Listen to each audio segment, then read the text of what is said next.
Bismillahirrahmanirrahim. Assalamualaikum warahmatullahi wabarakatuh. Syukur alhamdulillah kita masih bisa berjumpa kembali di channel Hasbi Rabbi ini. Salawat dan salam semoga tetap tercurahkan kepada junjungan kita Nabi besar Muhammad sallallahu alaihi wasallam. Allahumma salli ala sayyidina Muhammad wa ala ali sayyidina wa maulana Muhammad. Harapan dan doa saya semoga saudaraku semua diberikan kesehatan, murah rezeki, diampuni segala dosa dan dipanjangkan umurnya. Amin amin ya rabbal alamin.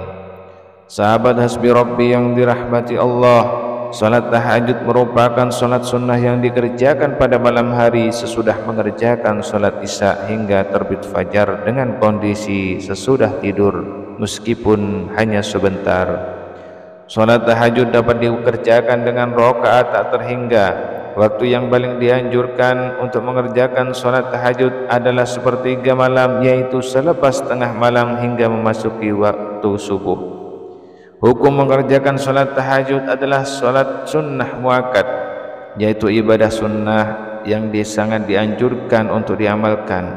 Perintah mengenai salat tahajud dijelaskan pada firman Allah pada Quran surat Al-Isra ayat 79 yang artinya, dan pada sebagian malam lakukanlah salat tahajud sebagai suatu ibadah tambahan bagimu.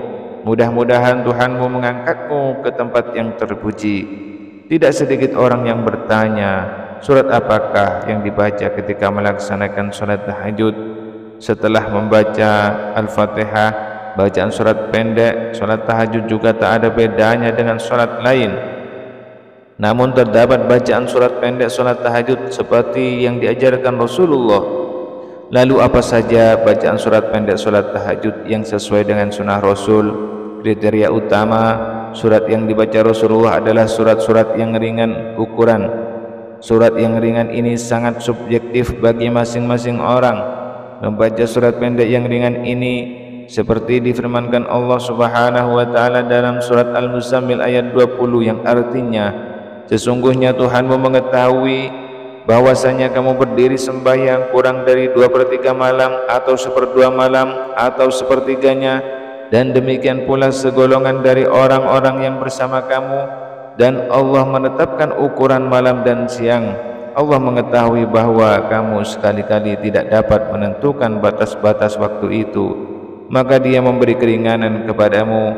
Karena itu bacalah apa yang mudah bagimu dari Al-Quran.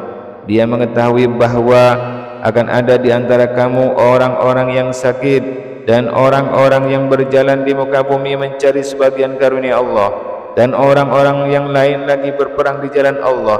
Maka bacalah apa yang mudah bagimu dari Al-Quran, dan dirikanlah sembahyang, tunaikanlah zakat, dan berikanlah pinjaman kepada Allah pinjaman yang baik.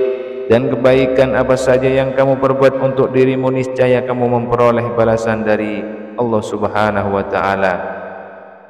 Niscaya kamu memperoleh balasannya di sisi Allah sebagai balasan yang paling baik dan yang paling besar pahalanya.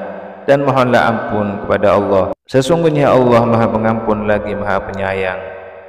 Sahabat Hasbi Rabbi yang dirahmati Allah, inilah 4 surat yang dianjurkan untuk dibaca pada saat melaksanakan salat tahajud. Yang pertama surat An-Nas yang artinya, katakanlah aku berlindung kepada Tuhan manusia, rajanya manusia, sembahan manusia, dari kejahatan bisikan setan yang bersembunyi, yang membisikkan kejahatan ke dalam dada manusia dari golongan jin dan manusia.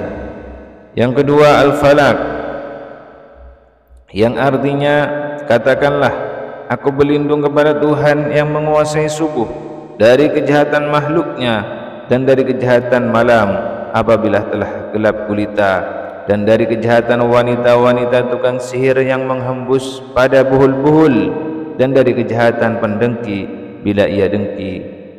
Yang ketiga surat Al-Ikhlas.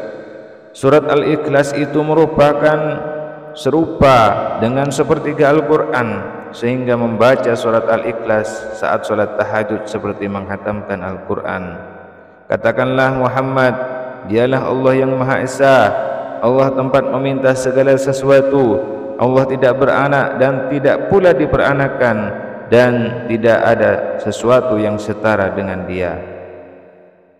Yang keempat, surat Al-Humazah, yang artinya celakalah bagi setiap pengumpat dan pencela yang mengumpulkan harta dan menghitung-hitungnya. Dia manusia mengira bahwa hartanya itu dapat mengekalkannya. Sekali-kali tidak, pasti dia akan dilemparkan ke dalam neraka hutamah. Dan tahukah kamu apakah neraka hutamah itu? Yaitu api yang disediakan Allah yang dinyalakan, yang membakar sampai ke hati. Sungguh api itu ditutup rapat atas diri mereka, sedang mereka itu diikat pada tiang-tiang yang panjang. Itulah 4 surat pendek yang dianjurkan Rasulullah. Dengan mengetahui hal ini, artinya kita ingin memperbaiki salat tahajud yang kita lakukan. Semoga Allah selalu memudahkan urusan setiap hamba yang mendekat padanya. Akhirul kalam, wassalamualaikum warahmatullahi wabarakatuh.